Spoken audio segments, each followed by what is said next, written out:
This episode is brought to you by Humble Love Magnesium Cream. Great for sleep, stress, and pain.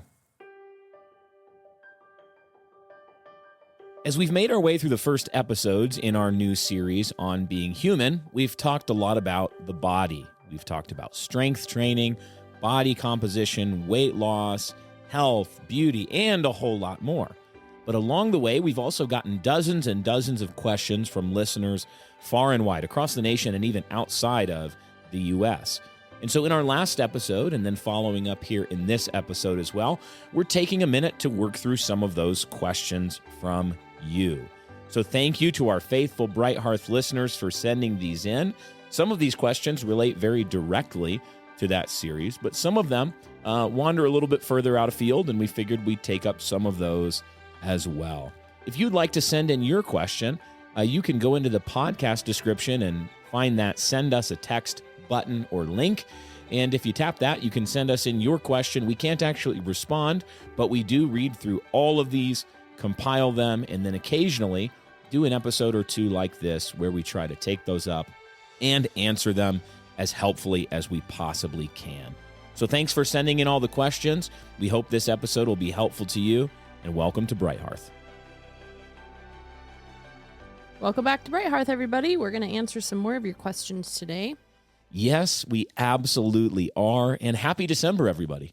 It is now the 1st of December when this episode comes out, believe it or not. Weird. I know. It'll be so cozy. It will be. We're sitting here earlier than that, recording this in the deep past, and enjoying the fall sun peeking through our bedroom window here. Definitely fall.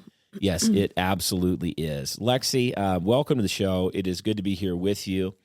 And I just want to apologize for Lexy, on behalf of Lexy, to all of our listeners for what happened last episode. When about 80% through the way, she tried to just start flirting with me. And it really, I think... sorry, not sorry. It was really hurtful to a lot of people. Mm-hmm. It was really, really hurtful. I personally wasn't offended. I actually enjoyed it. We were told once. What were we told once? At a conference, you had your arm around me, married with multiple children, and we were told we were not allowed to PDA. I had my arm around my wife. Stumbling the singles around us, and I was like, oh. Stumbling. Okay, well. Giving them a goal. What? Get out of here. No, thank you. And we wonder why the birth rate is dropping, people. We wonder why the birth rate's dropping. You had your arm around me. Yeah, come on. Man, well, before we jump in, wanted to say thank you to all of our great sponsors. We've actually got a sponsor that's been with us now for a minute, Humble Love, and wanted to shout them out particularly. They make a lot of great stuff. They make, in particular, a magnesium cream that is all natural and that quite a few ladies in our church, since they started advertising with us, have used, and they really love it. Yeah, Brian was like, what's magnesium cream for? What's it for? I thought, you've clearly never been pregnant. Good night, moon. It smells really good, and it apparently helps you sleep. Yep. So big thanks to them. We really appreciate our business sponsors. I know everybody is like, New Christian and Press, our ads are amazing. If you skip them, it actually says more about you than us. But they really help make the show possible. And really, these are Christian businesses that we think not only do they have great products, but also when you spend your dollars with them, you're supporting Christian families. So thank you guys. Like I said at the end of last episode, Indigo Sundries, another one of our great partners. They make high quality soaps, no seed oils, no nasty stuff. Their secret formula people have been trying to buy it from them for decades at this point. Seriously? Yes. Oh. Like for years. And they are having a baby. Baby. So super excited for them. When they started with us, it was like a little side hustle they were doing in a small little space.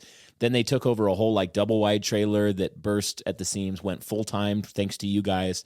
And now they're looking to build a bigger fulfillment facility. Seriously? Yeah. That's cool. And they're like having babies in their 40s. So praise God for Indigo Sundries. Apparently it's working. Make sure you guys go support them. Look out. I'm shouting these guys out because it's December. It's Christmas season. Oh, yeah. These are great stocking stuffers, like some magnesium cream from Humble Love, soap from Indigo Sundries. And if you like Bright Hearth, you can actually gift a Bright Hearth Patreon membership now for up to a year and get access, or give your friend or your loved one access to our great show In the Kitchen, which is a patron exclusive episode, as well as early and ad-free episodes. I also like to give tallow bars for like baby gifts. Okay. Because it's such gentle soap for little newborns. Very true. Yep. Their little newborn squeaky clean skin. I'm a huge baby enjoyer. I collect babies, actually. When I say this, people say it sounds creepy, but I'm speaking literally here. It's not creepy at all. Like, they're my children. Anyway, wow, that was probably more than anybody wanted to hear about. So happy December. Let's jump right in. We've got a bunch more good questions, more than 10 of them. I don't even know if we'll get to all of them here in this second episode. The first one's actually from a listener in Ogden, Utah. Brian from Ogden, Utah asks, Lexy, what is your favorite thing about your husband, Brian?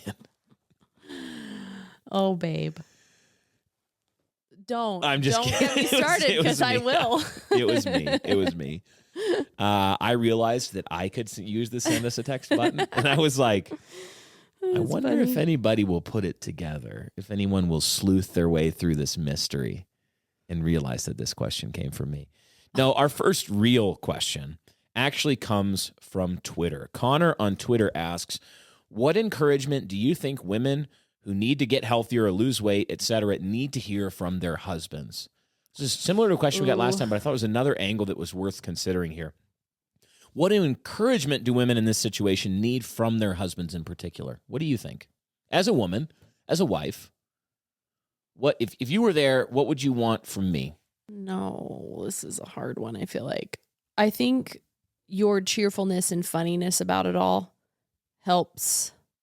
Like, that's not my particular issue, I guess. But what has helped me in the ways that it is my issue is just how funny you are about it and keeping it lighthearted and not being like doomsday over it. Also just like exactly what you said in the last episode about it being like a worthy work for the mom that was really sick. That really is literally how you talk to me about it when I've had hard pregnancies, and it does help you keep going in even like other hard seasons of weight loss. Is just like, it is good work. And I think that's important for the husband to recognize, because it shows that one, it's work on her part, and two, it's a good thing worth pursuing because of all of these other benefits of it, because of the energy you have for the kids, because of the energy you have for others, because of the energy you have for yourself. Like, there's so many times where women will just complain and kind of have like this martyr complex of never any time for myself, never any time for myself. But I'm wondering, well, what are you doing to increase your energy so that you do have energy for yourself, excess? And what are your habits like? Do you have habits built in to pursue that energy for yourself, or even just other things you might want to get to, other hobbies or whatever? Yeah. So just helping her recognize it is work, but it is good work worth pursuing. Yes, absolutely. That's really good. I think framing it positively is very helpful. It's like, imagine that a wife is concerned that her husband is working way too much. Like, he's just constantly working. She could go to him and say, you hate us. You just don't want to be near us. You don't even like us. You're always working. You just think, you want to escape the house. Or she could say, I really appreciate how hardworking you are, and that you take that so seriously, and that you support our family. And I don't take that for granted. But we miss you. We love you. We want to see you more. How can I help set you up so that you can be more attentive when you're here, so that you can be focused, so that you can have time that's dedicated to the family? Do we need to look ahead at the calendar? Are there some days that we could set aside, some vacations that we could set aside? Like, those both are getting at the same problem, but they're doing it, one in an unhelpful, sinful way that's just inviting defensiveness. And then there's getting at it in a helpful way that's disarming defensiveness. A husband needs to think this way. I think too, I was thinking about this last episode, but didn't bring it up. You, as a husband, it's helpful if you have that body of knowledge in your head, so you can actually help her figure it out. So because if it doesn't come naturally to her, she's going to be overwhelmed by the amount of resources, the people, the books, the Instagram accounts. But if she can go to her husband, who she trusts, who she knows, like, he knows what my body is for. We've agreed upon like having children, these different seasons of life. and he can help me through that because he has this body of knowledge. I would say you need to make sure then that you are taking your job seriously as a husband to understand that and be able to pastor her through that even. Yes. If you're like us, you're intentional with how you care for your family, what they eat, read, even how they rest. But most people don't realize chronic magnesium deficiency is common. That's why we use Humble Love's Magnesium Cream. Made by a husband and wife team, it's crafted with real nourishing ingredients. No synthetics ever. Safe for the whole family, gentle for kids, and strong enough to bring deep relief. Make it part of your daily routine by visiting thehumblelifestore.com. That's thehumblelifestore.com. And use code NCP15, that's all caps NCP15, for 15% off your first jar. What if you could open a hymnal and actually read the music with confidence? What if your children could play instruments with skill, joy, and understanding? How would that change the environment of your home? Bonet Music Academy is working to help believers recover the lost art of worship through weekly, customized lessons for families, schools, or churches. They offer lessons in person in Moscow, Idaho, or remotely through online meetings. Visit bonetma.com and book your consultation today. Mention NCP for 25% off a Bonet Music Academy hat. Why is it that most soaps and cleaning products ironically don't contain clean ingredients? Indigo Sundries Soap Company is helping families stay clean and healthy by starting with the most important step in cleanliness, soap. Their cold-pressed soap bars, including clay bars and tallow bars, are made from all natural ingredients that don't have any harmful chemicals. And they smell great. Visit indigosundriessoap.com and order today. And hey, subscribe for regular shipments and get 10% off every time. A good morning sets the tone for the rest of the day. You read your Bible, review your to-do list, and drink a great cup of coffee. So why would you want bad-tasting, mass-produced coffee? Lux Coffee is a Christian-owned coffee roaster that offers intentionally sourced, single-origin coffee beans. They believe that convenience is the death of quality. That's why they spend their time roasting small batches of beans to make sure that every cup of coffee tastes delicious. Start your day with coffee that is crafted for the new Christendom. You can go to luxcoffee.co and use code NCP15, that's all caps, NCP15, for 15% off your handcrafted coffee. And of course, that link is in the description below. And lastly, I think a husband needs to recognize that his wife is different from him. And so criticism is you have to handle in a way that takes into account her nature. I think of what Peter says in 1 Peter 3. He says, likewise, husbands, live with your wives in an understanding way, showing honor to the woman as the weaker vessel, since they are heirs with you of the grace of life, so that your prayers may not be hindered. And he's just getting at this. Your wife is not as strong as you in some ways. That's by design. And so you need to be careful about how you approach her. You know, for example, I tell guys all the time, if I ever, like my friends, if I ever get fat, please bully me until I'm, strong and thin again. And they would do it. They'd be like, hey, I have 4 fat friends and you're 3 of them, that kind of thing. And that's helpful to a man, but it's generally not helpful to a woman. She will cry. You will just make her cry. So you can't treat her like just a human unit. She's a woman. She's not a man. She's a woman. So you need to be tender. You need to be affectionate. You need to understand her frame in how you're addressing this question. It doesn't mean you don't address it. It just means that you do it in that spirit. Mm-hmm. Yeah. Okay, Andrea from Twitter asks, and there's 2 parts to this. We'll start with the first one. She said, would love tips for getting the whole family more active, or at least kids with mom. Seems difficult to get undisturbed workouts that don't involve toddlers crawling all over you. So how do you get the family more active? And then for a mom, how does she get active with many children? I think this has to do with space. I think it's 2 different questions. Actually with the children, and then mom separately who has children. Yep. I think this kind of has to do with some space constraints. But so like yesterday afternoon, I was working out in the garage because we have the space of the garage. So I was working out in the garage while Ira was working out with me.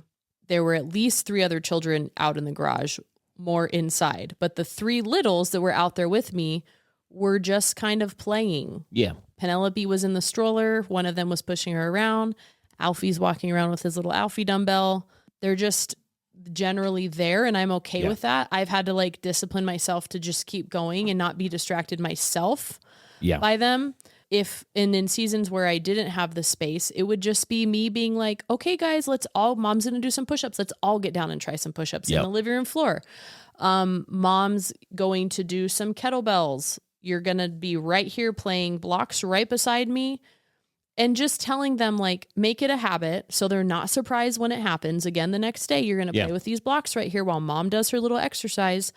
That's being there with the kids. In terms of, like, family habits, you have to spend your free time as a family doing stuff. I don't know how else to describe it. Yeah, that's right. So for the family's sake, has a section on this that was very helpful and informative to me. And this is why I spent so much time hiking with my kids. This is why we had for several years, we had a climbing dome in our backyard where it was just like, mom's a human, you're a human, we need movement. So we go outside and play in the backyard together. I'm not sending you to get the exercise. We're all getting the exercise together. When you got home from work yesterday, what was I doing? You were playing basketball with Ira. I was playing basketball. He was demanding that you charge at him and defend him more aggressively. He still told me this. And you did not get it. He was like, "No, I give you the ball. I get the ball. You rush at me. You got to get me. You got to stop me." And you're like, "Ira, I don't understand." The first thing, I told him, like, "Ira, that hurts my body to do that." He's like, "Well, I don't care." I'm like, "I know you don't care. I care." 10-year-old But I had been out there for like half an hour playing horse with him. So you have to be with your kids, doing the active things with your kids. It's really normal for our family to be out either playing tennis or kicking the soccer ball around the backyard. That's just really normal for us. Again, it's a habit. There's no other way around the habit except doing the habit. Yep. Did I miss part of the question? No, that was great. They had a second question as well. Okay. Same Andrea from Twitter said, what do you do after you lose the weight, but you want to build strength for healthier pregnancies and deliveries, especially core strength, healing diastasis recti, and strengthening joints for less general discomfort and stability during pregnancy? We talked about this in the main episodes, but just briefly maybe summarize some of your counsel on that. I think it's okay. So I think I've already said this. You should not be doing diastasis recti programs for months and months and months. You should be getting to a place of maybe a month or two, or if it's really bad, then you need some sort of surgery and then rehab after that, and then you move on. Mm-hmm. But it's okay to work on gentle ab exercises, like tacking them on the beginning or the end of an exercise. But again, it shouldn't have to be a huge amount of your time spent doing that. Other than that, I mean, for the joint pain and comfort during pregnancy, stretching and flexibility is a really big one. I think people can really neglect that when it comes to strength training, because you want your muscles to not be like big and tall, but also be able to be long and lean, and understanding that for your joint pain specifically, like that's inflammation. When you're strength training, that inflammation is taken and basically put into your muscles. That's why your muscles are sore.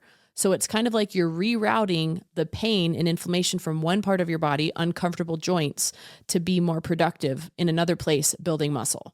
Mm-hmm. So that, for me, this was the only pregnancy where I've actively been lifting weights and strength training.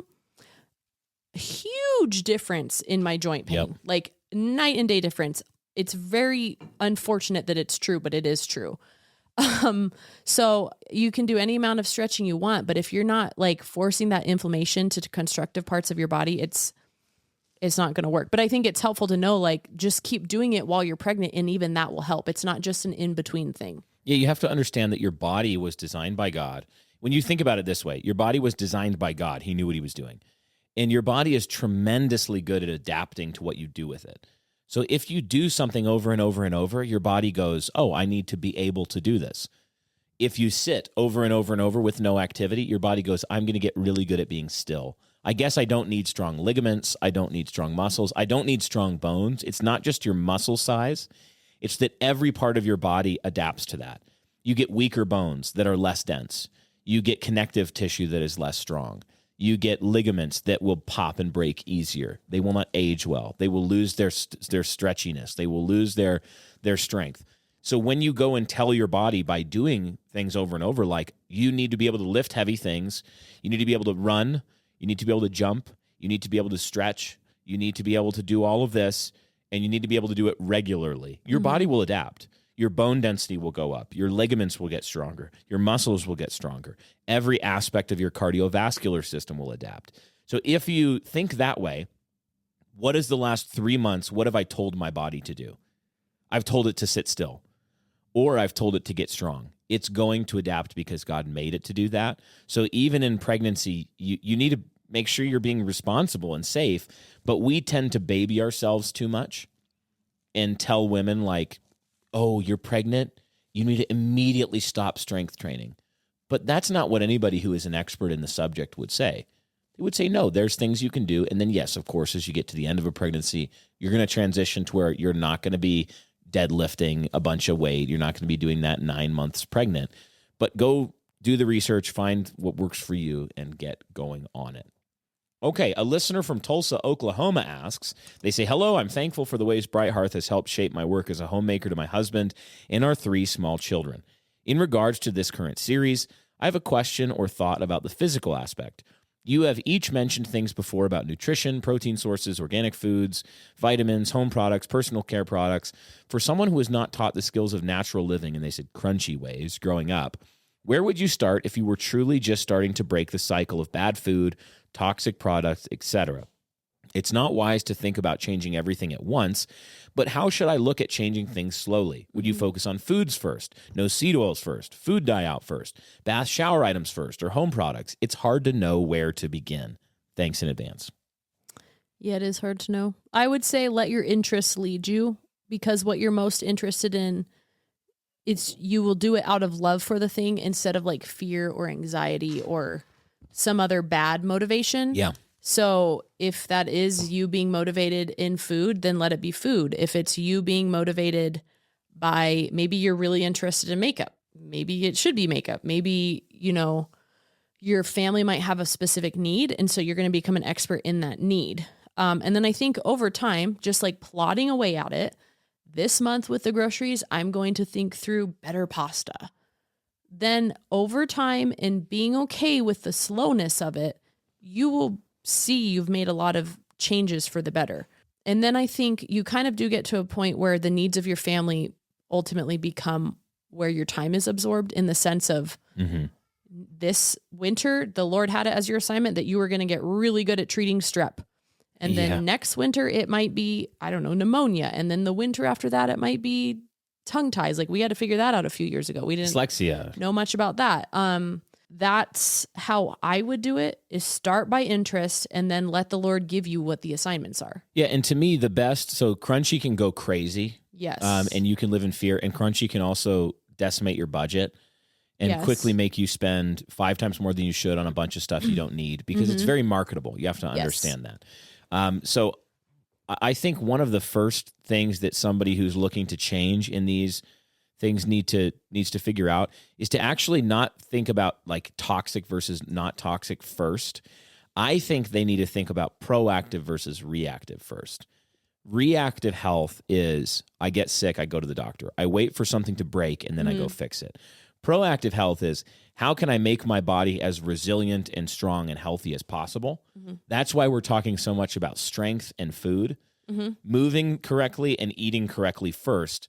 It would be way better for you to get enough protein and have like, oh, but I used concentrated whey protein in one of the sources I regularly use. And I know that's not the absolute optimal best quality protein I could possibly get. Okay, great. But would you rather be overall healthy, strong, building muscle, and have maybe not the right exact perfect protein? Or like, now I only get this one protein from an island off the coast of Japan, and I can only afford to eat it once a year because it costs $300 a pound. I'm exaggerating. But we can get into this silly kind of way. So to me, that's the first one, is proactive versus reactive. It's thinking about health, not just sickness. Yeah. That is huge. And then secondly, what you'll start to see happen, and this is where I think the healthy natural focus comes from, you start to see all the ways that our culture, food system, healthcare system has been reactive, not proactive, where everything we do is like reacting to some problem with a chemical and medical intervention, something, and you start to realize like, maybe I don't need that. vaccine. Maybe I don't need that, whatever it is. Maybe I don't actually need that doctor thing. Maybe I don't need that surgery. Maybe I don't need that.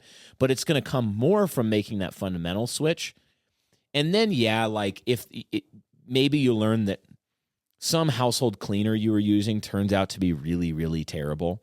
And you're like, okay, I'm going to go back to the good old-fashioned bleach on the things that need bleach.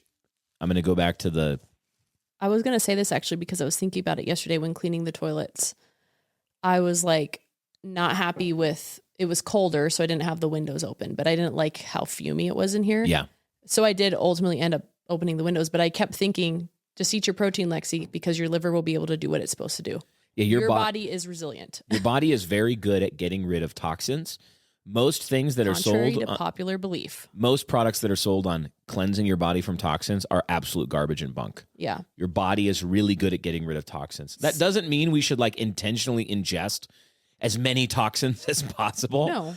Like we shouldn't just be microplastic maxing to gain a resilience to it. No. But be reasonable.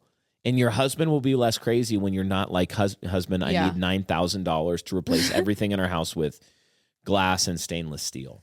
Yeah. And then you find out that all the glass bottles, recent studies showed they had huge amounts of microplastics because of the cap.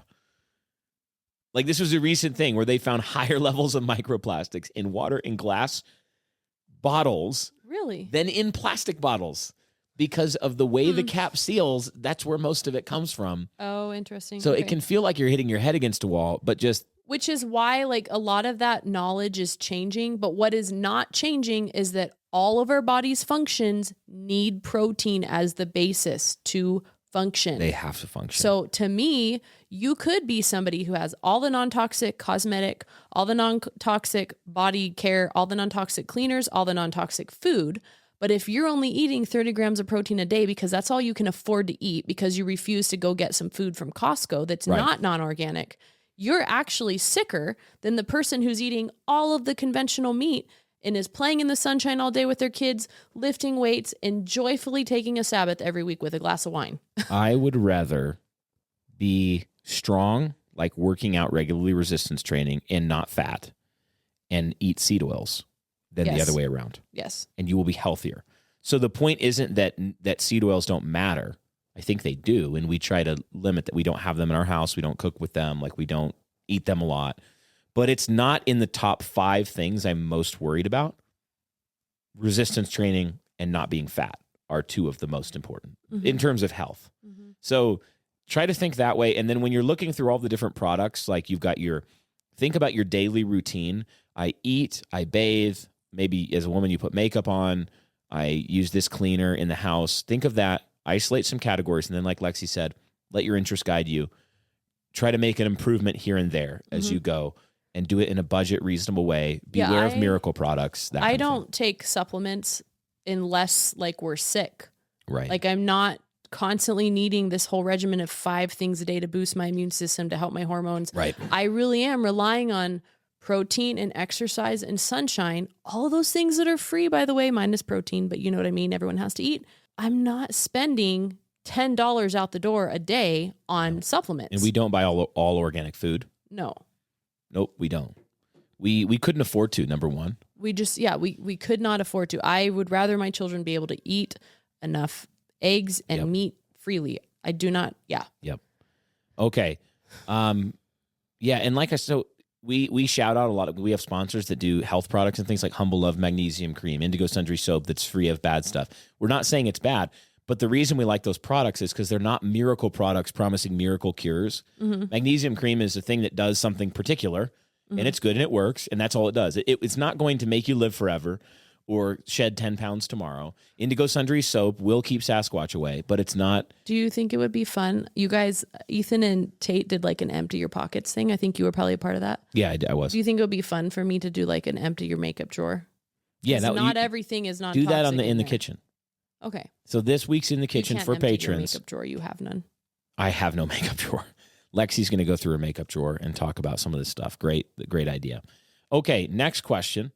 A listener from Montana writes, "Hi, Brian and Lexy. I've been listening to your podcast for a year, and it's been really helpful as a young, newly married wife. We had our first child 3 months ago. Yay. and just started trying to be intimate again. It's painful for me and difficult mentally after a hard birth. I want to honor my husband in this area, but it's not enjoyable for me. Should we just give it more time? Would love to know your thoughts on this. Appreciate your wisdom. Yeah, common problem that is just a human problem. This is one of those things in marriage that you love one another, you work through problems, and you are each willing to give to serve the other and be kind to one another. So I think that's the fundamental framing I want to start with. The husband, and this is what I'm reading in this question. The wife is saying, how can I be kind to my husband? The husband, I'm assuming, is thinking, how can I be kind to my wife? I don't want to physically harm my wife. Clearly does not want to. Hopefully, clearly doesn't want to hurt her. No, and if you're talking about 3 months after birth, still having some of these issues, clearly not trying to be patient and take care of her. And this is one of those areas where we said before, why chastity is not a virtue you just need before marriage, but it's one you need in your whole life. It's chastity is preventing you from sexual sin. So that said, do you have any thoughts first? I have some maybe after hearing from you. I would say you definitely probably need to get more help from midwife or doctor. I think good midwives will be asking you. I know mine did. Yeah. She was like, there's no pain, right? Are you sure? If there is, come call me. Let's talk through this. She was very good about that and making that just be a normal conversation. And, first time mom, it's helpful to know I don't want to say it's normal because I don't want to normalize that, but out of 7 of mine, that's been a problem twice. Yeah. So it can be, and like she said, it can be because of birth. Both of mine were because of the birth issues, but it was something that we were communicating about. It was something that, doctors and midwives had talked to me about, and it was something that we just had to take slowly, but not give up. Like, I don't want them to think, should we just give it more time in the sense of like, no, let's just pause everything for 3 months. I would not say give it more time. I would say if that was an issue last night, you need to be getting help today. Go try to figure it out. Yes. Go talk to a doctor, go talk to a midwife. At 3 months, 12 to 14 weeks, you are now in the unusual circumstance. Yeah. That's not the average, ordinary amount of time, but it's not crazy. It's common. It's common. But it usually means that something has caused it that needs to be addressed or even just understood to know, oh, this is what it is. Maybe it is more recovery. Yes. But now we know. Yes, you need to go find out what it is. Is it scar tissue? Is it something that happened that shouldn't have happened and now needs corrective? Is it what is it? Yeah. Stitches that were done improperly is like an infection. You definitely want, because you don't want to let an issue like that lie, because if it's an acute problem, it might not get better on its own. It might get worse. You might actually be causing damage by not addressing it. I would also say in the meantime, there's always ways to be sexual with one another that aren't just intercourse, and that there's conscience and other issues that come into play when you get into that conversation. And we're not interested in giving everybody like a roadmap for how they need to think through all of this stuff. But that does come into play as well, I think, where you can, especially at that time, that length of time, be intimate with one another in ways that aren't just intercourse, if that is what's required. And if she's having issues from having a hard labor and delivery, I would say she needs to talk to her husband and say, this is how I'm feeling about it. I know it's probably not right. I know it's not reality. Help me think through this, so that he can tell her right there and correct her thoughts in the moment, but also so he knows, like, moving forward, this could be lingering in the back of her mind. I need to keep speaking into this so that she can feel, at least take, if there's a physical barrier there, work on that as much as you can, but also help take all of those mental barriers away that she now has. She's probably not feeling particularly sexual or free, but worried, anxious, problems. Oh, yeah, I didn't think about that, like libido. Yeah. And we're talking 3 months postpartum. Yes. And yes. That's normal. Guess what helps that, guys? Strength training. It's true. Increases your libido. Yeah, if you've been cleared by your midwife or doctor for strength training after delivery, it's one of the best things you can do overall and this is any time of life. Yes. For libido. But I will say I have a friend, she's a nurse, and her husband both do strength training. and they had been vegan for a while. So coming out of that, they had to figure out hormone regulation through like diet and strength training. And when I was postpartum this time, I typically don't have struggle with libido issues. I just don't. But I told her, I was like, I know things are not normal yet. Do you think I should go get XYZ? And she told me, she said, don't do that. Keep strength training and give it 6 more weeks and see if that doesn't correct itself. And sure enough, it totally did. Yep. So even there, I was like, okay, I don't need the $60 bottle of whatever. Yeah, right. It was just more time and being consistent with strength training. And a husband and wife need to both together recognize the seasonality of life. Yeah. That for everything, there's a time. Not the end of the world. There's a rhythm where is your wife 3 months after giving birth likely to be her most frisky sexual that she's ever going? No, of course not. Her body is not designed to be that because she's not actually ready to be pregnant again. And her libido is deeply connected to fertility. So a husband just needs to recognize that. And again, the worst thing you can do, I said it last episode, I'll say it again, the worst thing you can do is be pouty when there's an issue. A husband who is pouty about his wife not being sexual enough, that does not invite sexual interest from a woman, poutiness. But a wife needs to understand that a husband, she is not going to incite glorious masculine care, concern when she is frigid and cold towards him. It doesn't invite that from him either. It's a dance. He needs to be strong, tender, gentle, nourishing, concerned for her. She needs to be respectful, honoring, sexually interested in him, warm, loving, affectionate, having a lot of touch. Because legitimately, a wife who maybe she's not able to have intercourse during this period, but she is able to, rub his head, grab his hand, make some sexual comment to him, like give him some scratches, be warm and affectionate and kind towards him. And according to your own, it's your marriage, not mine, like sexual non-intercourse type of things. Even if she's not feeling it, it's the same reason that I would say a husband might not be feeling like being patient and nice and talking to his wife after a hard day of work, and he still should. It's that kind of thing. I do think it's important for a wife to remember in that season, it isn't all about her. Exactly. Yes, she is tired. Yes, there is a new baby. Yes, she's not getting as much sleep as she wants, but she did marry a man, and she needs to remember, this is part of her marital covenant to him. That's right. Is being available in that way. And each of you will have a better time if you do your duties to the other. Mm-hmm. You will both be happier. And especially in that season, cheerfulness goes away so far for all of the disruptions of that season of life. Yep.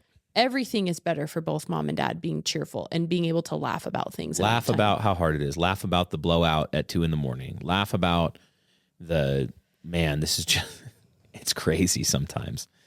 So I think that probably covers it on that question. We've got another one here from a listener in Angels Camp, California. And they said, "Hi, Brian and Lexy.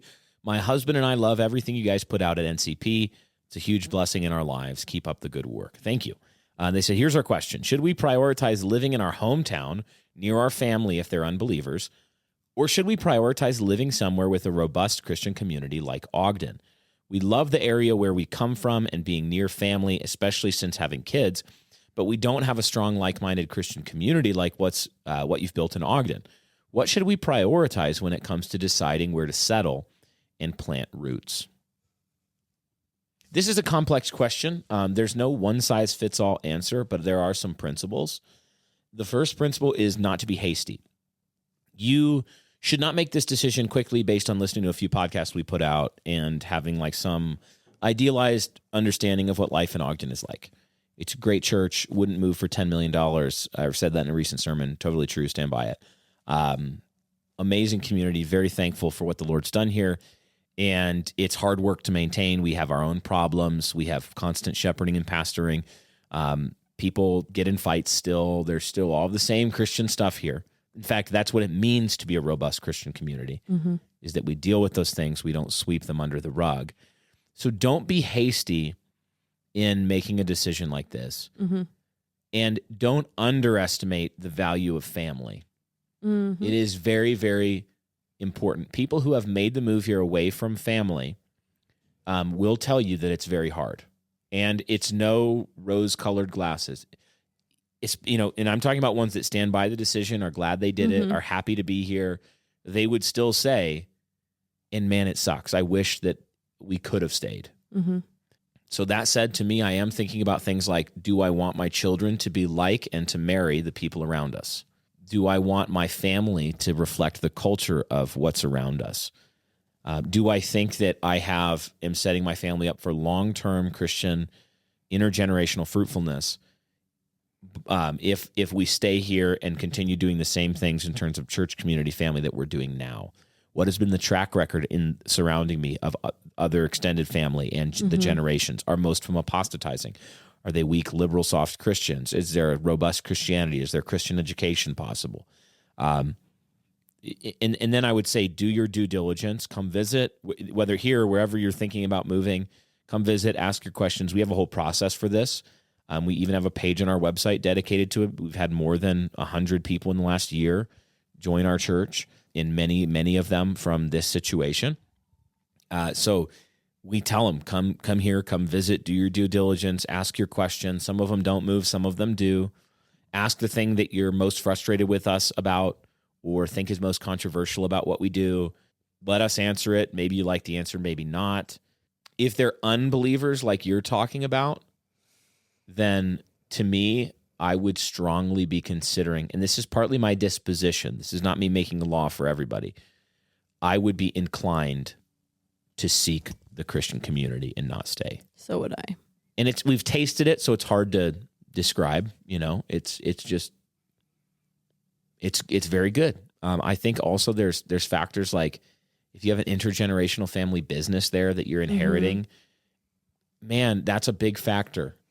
It's hard because then you start asking, what do I want to gift my children? Do I want to gift them every holiday with the grandparents? Do I want to gift them a godly spouse? Do I want to gift them a business? Do I want to gift them cousins on the weekends? Do I want to gift them Christian culture? Do I want to gift them, a legacy of their own grandkids being raised in this Christian way? And sometimes those can line up together and sometimes they don't. Like you might live in a place where, yes, they get to be with grandparents every holiday, but there is no good structure in place to help support the parents, educate them in a Christian way. And so you have to, some of those are short-term and some of those are long-term. And to me, it's just the way I think. I have no chill about most things.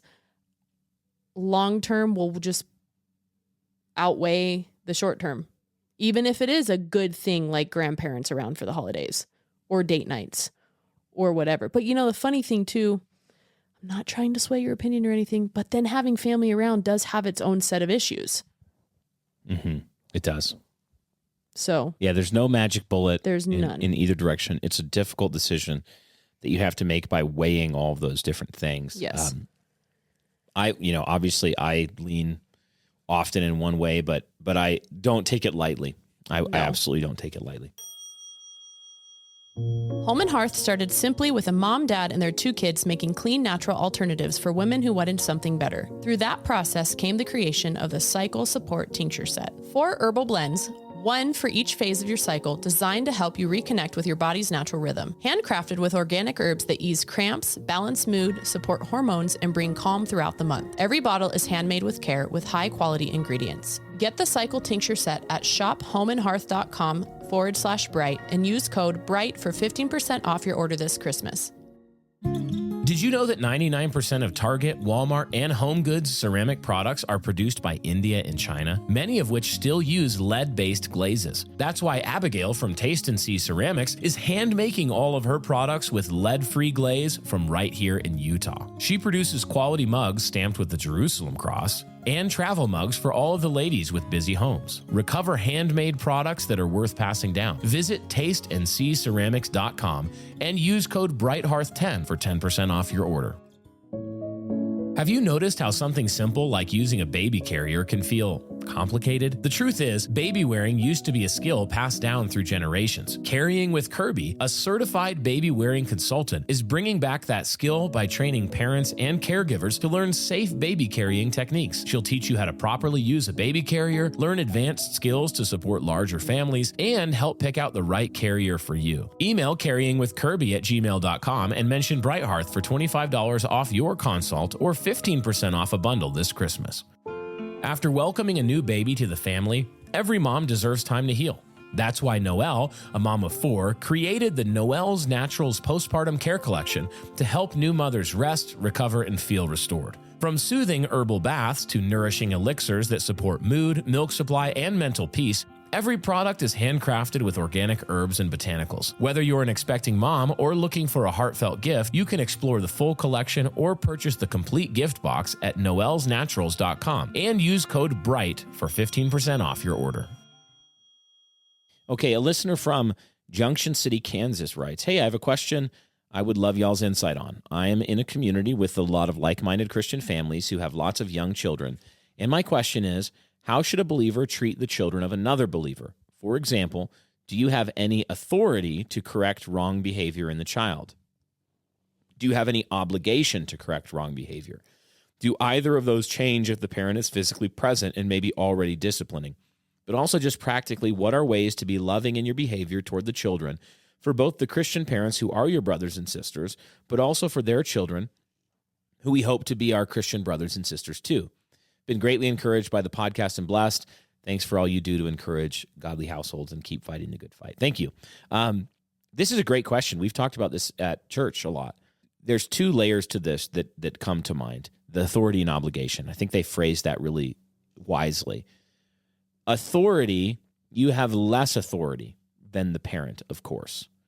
That authority can be rightfully given to you, though, by permission of the parent. This is what we mean when we say in loco parentis. At school, for example, the administration of our school is functioning in loco parentis, meaning they're functioning in the place of the parent, not replacing them, but in the same seat by delegated authority. So in our school, the administration has the authority to correct a child. We do not practice corporal punishment in our school, meaning no administrative staff is ever going to spank a child, for example. But we have a very clear disciplinary process where they absolutely have authority from the parent, and we won't have kids in our school if they don't give that, because it'd be impossible to properly run a school. The church functions in a way that is less direct but can be similar. So we're a covenant community in membership where we're together when we're baptizing a baby. The last question that I ask is, I ask the parents a series of questions, and then I ask the congregation, do you, as a congregation of Christ, undertake the responsibility of a covenant community in assisting these parents in the Christian nurture of these children? If so, please signify this by saying amen. And amen. So the church is saying together, we are undertaking a certain responsibility as a covenant community in assisting the parents, not replacing them, but assisting them in the nurture of their children. So it's very common at Refuge. A few weeks ago, for example, one of our elders is in the basement during service preparing for, there's 2 services, so he was doing something to prepare for a members class during one of them. And parents come down in the basement to discipline children during the service if they need to. And noticed a few discipline problems with a couple families, like people spanking over the diaper, people doing stuff that's just not going to work. And so that Christian man could have said, not my business. But instead he said, well, these are my brothers and sisters. We're assisting one another in the Christian nurture of our children. And he said, can I give you some advice about this? I saw this. You should do this instead. Oh, great. I didn't even know that. Thank you. You'll see if kids are running around in church or being inappropriately wild, any of the fathers or mothers will say, hey, little guy, where's your mom? You need to stop right now. Now, we're not going to go spank a child. That would be inappropriate. We have not been given that authority. It can theoretically be given by a parent to some other caregiver, but that's not normatively. So we have a certain authority in the covenant community that is self-consciously delegated, but it has limits. And then I would say in terms of obligation, the answer is yes, we do have this obligation to not overlook these things and refuse to help one another. So if you see a brother or sister in their parenting consistently falling short of discipline, which if you don't discipline your children, the scriptures say you hate them, we do have an obligation to one another to love one another enough to say privately, appropriately, brother, sister, your kids are out of control. You need to think about this. Here's a great book. Here's a great resource. Do you have any questions? Anything you'd add on that? I think about this in a more feminine way, I guess. I don't personally like to go correct a child, or unless a parent's asking me, I'm not going to go give advice per se. Yeah. I would rather let a man step in and do that. And part of what I'm thinking is like, yes, there's an obligation to the child and parent, but there's also an obligation to society at large to not allow unruly children to take over. Yeah. So I think it's men's place to be squashing that unruliness. So, but the way I think about it then in a Titus 2 perspective is, okay, if I'm observing these same two issues, parenting issues in 10 different families in the church, how can I address that from a higher level? I might be meeting on a weekly basis and going through a book to help those women to address it in a less embarrassing way, I guess. Because I am a woman, I don't want to be as confrontational about it. I want to be helpful and sisterly and kind about it. Yep. So a good way to do that for me would be like, how can we have a little group where we're getting together? In our case, a giant group. And be learning about these things together. And so that everyone's defenses are down and they can actually take what they need from that feast of information. Yeah. But also at the same time, here's the thing though, is I am very much so keeping those particulars in mind, and I am willing to say the hard things that some people might not be willing to say, that I will just do it. Yep. Frank and friendly. Frank and friendly. Yep. And they're not at odds with one another. Nope. Okay. A listener from Dodge City, Kansas writes, curious how you approach raising your daughters in a world that tells them they can be anything, police officer, soldier, etc. How do you encourage them to aspire to being a homemaker when most of our culture pushes the exact opposite? I have 3 daughters, and I feel like I'm hurting their little hearts if they say they want to be a cop someday or run their own business, and I don't encourage it. Thank you for all that you both do. I so enjoy the podcast, and I haven't missed an episode. Thank you. This is a great question. It's one we all need to wrestle with and think through. And initially, I would say that we start by modeling. We show them, and then we teach them with our words, and then we correct to the standard. So it's pretty simple. It's just like any other virtue. We want to model it for them. So show them what a godly homemaker, joyful. If you're a dour, sour, upset, frustrated, frumpy homemaker all the time, your daughters aren't going to want to be that. Yep. Model it. That's a reality. Then teach it. Sons, daughters, this is what a man is. This is what a woman is. Hopefully this is being underscored in your church and in your community, but you as a parent, primal responsibility. We teach it, and then we correct to the standard. Now, we don't crush their little spirit if they're playing a game and there's a 4-year-old little girl and she's playing a cop. There's some kind of game where you don't come down and start giving her a lecture on biblical manhood and womanhood necessarily in that second. I would more correct to the standard if there's a persistent stated as they grow, I'm going to be this. No, I'm definitely going to be a cop. I'm going to be a soldier. I'm going to be this. Then I would correct to that standard and not try to crush their little spirits in little comments or play here and there when they're small. Mm-hmm. Kind of like it used to be that if a little boy said, "Oh, I want to be a girl," you would say, "Oh, that's so funny. No, you can't be a girl. The boy, the Lord made you." And then you don't obsess about it. Don't freak out about it. Mm-hmm. Now they give them drugs and surgery and they turn him into a girl. But it's kind of like that dynamic. What do you think? Yeah, I was reading a book with Daphne the other day, and the chapter was on ideal women and like what an ideal is and how a little girl can set an ideal for herself and get there. And it actually gave some examples of women. One of them was a businesswoman. And I read it as was, set it in a positive light. And then at the end, I came back to Daphne and I was just kind of like, hey, what did you think about that? Do you think, like, we know that motherhood is ideal for a woman. So can most women be a mother and a businesswoman at the same time? Well, no, they can't. She knew that right away. And so it was an easy way for us to like talk about it and not obsess about it and be like, you have to stay home. You have to do this. You have to home birth. You have to do XYZ. But more of like, okay, so like handing her the principle, I guess, to think through on her own. Yeah. Socratic dialogue. Yeah. And it's totally normal. Even in games, the kids will correct themselves. Like, no, you're a girl. You can't be a soldier, and move on. Like, okay. And then they just move on. And it's not the case that women can never be involved. Like, even with women can never be involved in business. It's like, it just needs to be ordered properly. No. And I told her, I was household like, businesses are normal. Mommy helps daddy during the week, right? With stuff with new Christmas. She's like, yeah. So she has that category of, it's modeled. But mom loves to be home. Mom loves to be cooking. Mom loves to be with us. Mom loves to have people over at our house. Like, that sort of a thing is normative. If a mama starts baking sourdough and it's so popular that people start organizing pickups and buying her sourdough, and it's not interrupting, and the family's involved and the kids are helping with it, and what a great opportunity for that family. If the wife is assisting her husband and he's an accountant and she helps with, client relations, and they're like, we need to think about productive households with an order between the husband and the wife, not necessarily no woman can ever make $1 or contribute to the making of $1. She is contributing to the making of every dollar in the home when it's done right. Yes.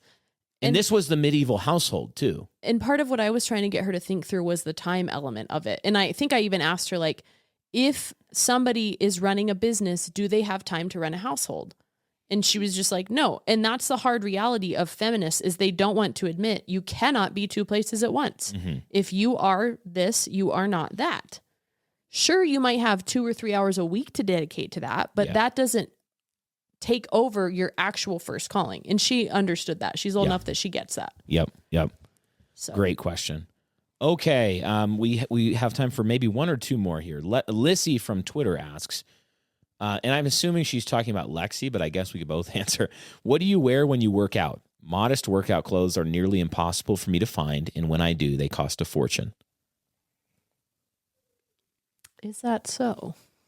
Yeah, I know for a fact that a lot of like boutique workout clothes, whenever you get into like you need special clothes you need special clothes for everything, all of a sudden it's like people are telling you that this performance fabric is going to make you a better weightlifter.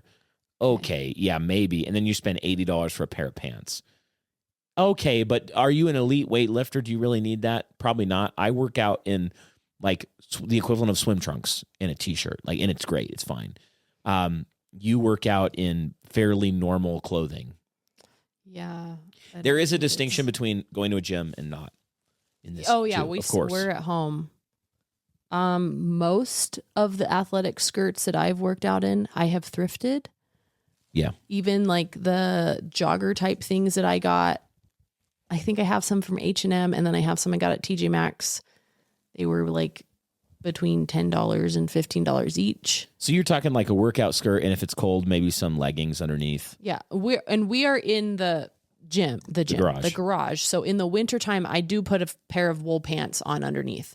That might be the most expensive thing I buy. Yeah, I'm gonna buy that anyways though, because I live so far north. But I don't.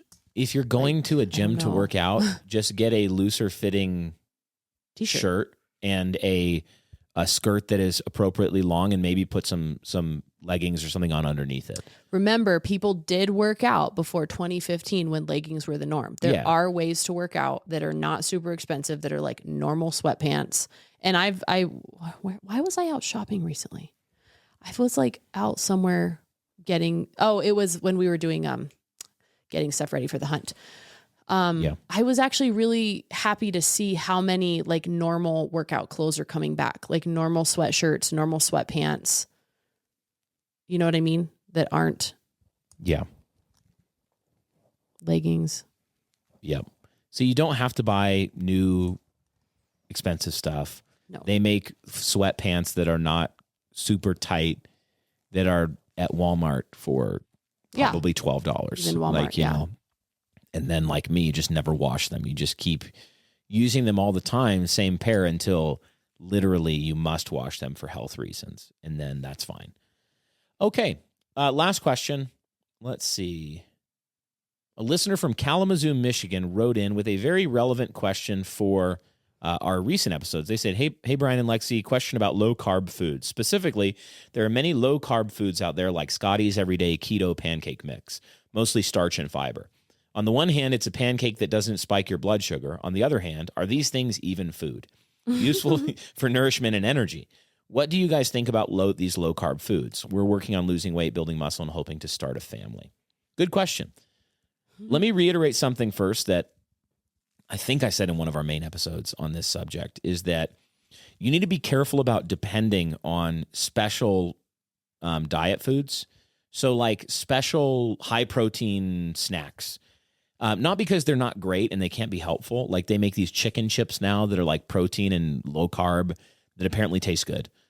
They make lots of food that all of a sudden has lots of protein in it, and I'm actually very thankful for that. Be careful that you're not convincing yourself that it costs $40,000 a year in special protein foods to be healthy. Yeah. Eat chicken, beef, rice, and vegetables, and that is the main way. And maybe like yogurt, whey protein. Like these are not super expensive things. They're not super special magic food that tastes like a cupcake, but like makes you have a six-pack, generally. That said, they're not wrong in themselves. I'm looking at how much, is this 5 times more expensive than a normal pancake? Is it really worth the benefit? Maybe not. So I think there's a place for these kinds of foods that, they're higher in fiber and they're not a bunch of carbs and whatever. But again, like we said in the episode, our answer isn't low carb. It's proper macros. Carbs are good, protein's good, fat is good. Get them in the right percentages and the right number of calories with the right amount of activity, and you're going to be great. And that can be done with normal, standard, staple food. You don't need special food. Yeah. But if you want a pancake, don't and this is a good one, don't overanalyze it. Make the low starch pancake. That's fine. If this were me and I was like, I really want that, I guess, pancakes, I would be thinking, okay, is this a special time that I could just eat a normal pancake? Or if it really is a time that should be dedicated to a snack and I'm trying to make it more fun. The problem with Lexy is if I have that, I'm still going to be hungry. Yeah. So I've had to just be like, you need a giant snack. You have to have giant snacks prepared, or you're going to pick something expensive like that that's still high protein, but you're still going to be hungry and eat other calories elsewhere. Yeah. So you have to be honest with yourself about, if this is celebratory, then give the celebration the dignity of the actual pancake and maple syrup and be fine with it. Mm-hmm. But if it is an issue of you need to genuinely fuel your body, I would tend to probably fall in that category. This is not food. What I really need right now is probably a bowl of yogurt and a sweet potato or a slab of salmon or something. Yeah. Even as a snack. Yep. So. That's great. Well, thanks for listening, everybody. We're going to wrap it up here on this episode of Bright Hearth. We hope this has been helpful. And again, please keep sending us your questions. We read every one of them and compile them and try to do episodes like this every month or two to catch up. Sometimes we include one in an episode as well as kind of a conclusion, and we really appreciate it. Thanks for all the encouragement that you guys send in as well through that function. We can't respond, but we are encouraged by it, and thankful that the work here on Bright Hearth is helpful. If you'd like to support what we do here at New Christendom Press and Bright Hearth, the best way to do that is just to become a monthly supporter on Patreon and chip in a few bucks every month to help us make sure that we pay our people well, take care of business, and continue to make this content so widely available for everybody there on your podcast feed. Thanks for listening, guys. Thanks for sharing this with your friends, giving us that 5-star review where you're listening, subscribing, all that stuff. And we hope that you'll catch us next week on Bright Hearth.